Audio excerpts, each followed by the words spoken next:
And I think most of you know that my girlfriend was Marcia Herbert, now Marcia Kahn, very musical. She played the piano, she played the bassoon, she played the E-flat clarinet, and I would have I would have loved to be in the band, but I never mentioned it because I knew we probably couldn't afford an instrument. And one day they made an announcement when I was in 8th grade that they had some extra school instruments.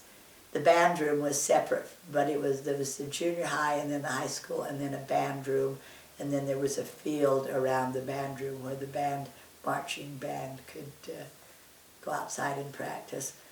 And they announced that there were some school-owned instruments that were available. And so as soon as school was out that day, I rushed down to the band room because one of the instruments was a piccolo, and that sounded so fun. I thought, wouldn't it be wonderful to learn to play the piccolo? And by the time I got there, another girl had been there ahead of me, and she had chosen the piccolo. And the instrument that was left was a trombone, not in the greatest condition, but it was a musical instrument. And so I chose that so that I could be in the band. Never had a private lesson on it, but just learned to play it. And to become a member of the band, at least for me, there was an instrument room in the band that was with shelves that stored all the instruments. And there was room enough that when they had tryouts or when someone challenged another student to move up to displace them in their chair, they would go into this instrument room and close the door. So theoretically, nobody knew who was playing, but we always could tell by the way they played. And then the band members would vote. And in the summer or the spring of my 8th grade year, I had learned to play the March Bombasto and the what do they call it now, the third strain or the chorus in the march. It's da da da da da da da da da da da da da, and that was the whole third strain. And I played that, and I was elected by the band members to join the band. So I started in the high school band the end of my 8th grade year, and Mr. Brady put me ahead of some of the other students he had in the band that had taken private lessons and had worked longer. Well, technically, I wasn't ahead of them because it was a first chair first, first chair second, first chair third, but he put me up as second chair first, so I got to play the first part. And that's how I eventually became the drum major of the high school, because the first chair, first trombone, Dean Rogers, who was a couple of years ahead of me in school, became the drum major. Before that, a trombone player had been a drum major. I can't think of his name now. But so I always marched on the front rank, because that's where the trombones traditionally go. And Dean was a drum major, and we were friends because we sat beside each other every day in band.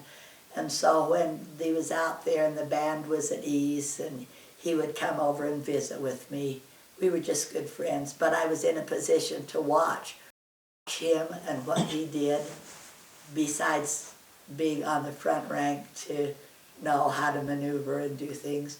And so when he graduated at the end of my sophomore year, we had tryouts for drum major, and although I was a sophomore, would be coming in as a junior, I was elected by the band. Mr. Brady never elected, he always let the kids elect.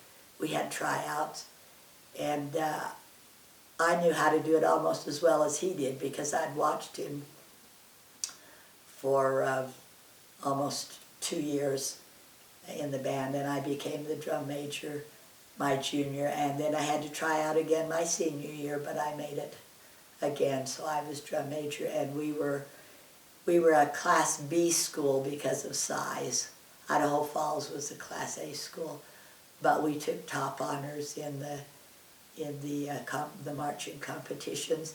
And it was street marching because we didn't know anything about field marching, but Mr. Brady and the director of Idaho Falls were longtime friends, and they always made maneuvers, so we were maneuvering all the time as we were playing, even though it was on the street. And so we memorized all the maneuvers, and we did what today you would call a version of the field.